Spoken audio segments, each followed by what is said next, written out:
got so much motherfucking design on right now.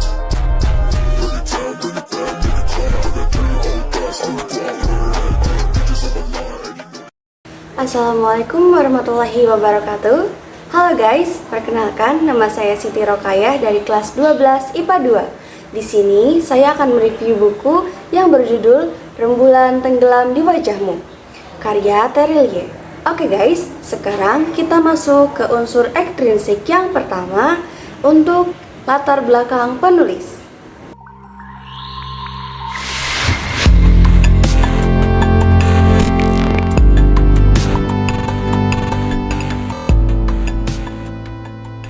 Novel ini ditulis oleh Terelie, seorang penulis yang terkenal sangat produktif.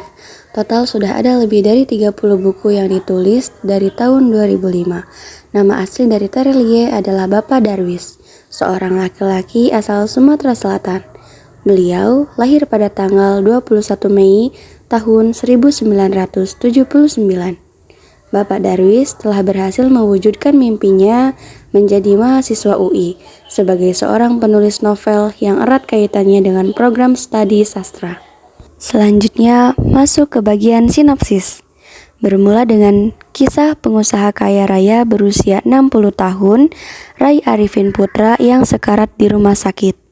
Setelah melewati banyak hal yang membawanya kepada posisinya sekarang, kaya raya, terpandang, disegani, Ray kembali berpikir dan mempertanyakan, meski sudah sukses dalam bisnis, ia tetap merasa kosong. Dalam kondisi kritis, antara hidup dan mati, Ray didatangi sesosok pria dengan wajah teduh. Pria itu membawa Ray kembali ke masa lalu, menelusuri perjalanan kehidupannya sejak kecil, sambil menjelaskan beberapa pertanyaan Ray mengenai kehidupan. Apakah cinta itu? Apakah hidup ini adil? Apakah kaya adalah segalanya? Apakah kita memiliki pilihan dalam hidup? Apakah makna kehilangan? Di novel ini terdapat beberapa nilai moral dan nilai sosial di dalamnya. Nilai moral dari novel ini banyak memberikan kita pelajaran hidup tentang kesederhanaan, keikhlasan, dan rasa syukur. Segalanya dalam hidup pasti memiliki keterkaitan hukum sebab akibat. Nilai sosial dalam novel ini dapat mengungkapkan realitas sosial yang ada di tengah masyarakat. Masalah yang dialami tokoh dapat dijadikan pelajaran bagi pembaca untuk mempersiapkan kehidupannya menjadi lebih baik. Dalam novel terdapat juga beberapa faktor kebudayaan meliputi disorganisasi keluarga, kenakalan remaja, dan lingkungan sosial. Selanjutnya, saya akan menjelaskan beberapa unsur intrinsik pada novel ini. Pertama, ada tema. Tema dalam novel ini yaitu Rembulan Tenggelam di Wajahmu, tentang rahasia di balik kehidupan. Yang kedua, ada alur. Yang digunakan adalah alur campuran, karena ceritanya tidak hanya bersifat kronologis, tetapi juga terdapat adegan flashback. Yang ketiga, ada setting latar.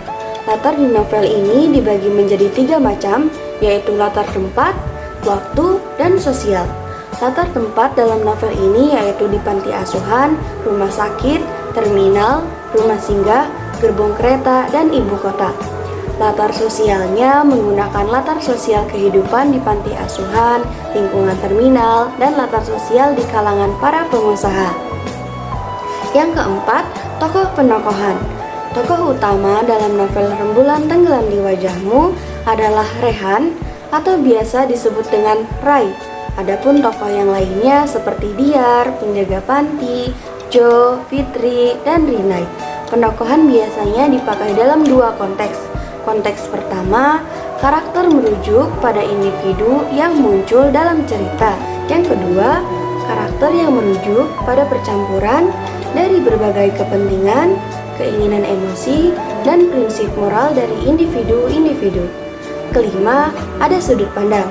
Sudut pandang yang terdapat pada novel Rembulan Tenggelam di Wajahmu karya Terelie, orang ketiga serba tahu, yaitu kata ganti nama tokoh. Pengarang pun menempatkan posisinya seperti mengetahui perasaan dan kejadian secara detail. Yang keenam, amanat. Dalam novel ini, kita harus selalu menerima setiap kejadian dengan ikhlas, karena di balik suatu kejadian, pastinya ada suatu manfaat dan hikmahnya.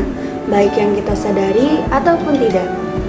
Nah, itu guys beberapa review yang saya paparkan dalam dua unsur, yaitu unsur intrinsik dan unsur ekstrinsik. Saya pamit undur diri, kurang lebihnya mohon maaf. Wassalamualaikum warahmatullahi wabarakatuh.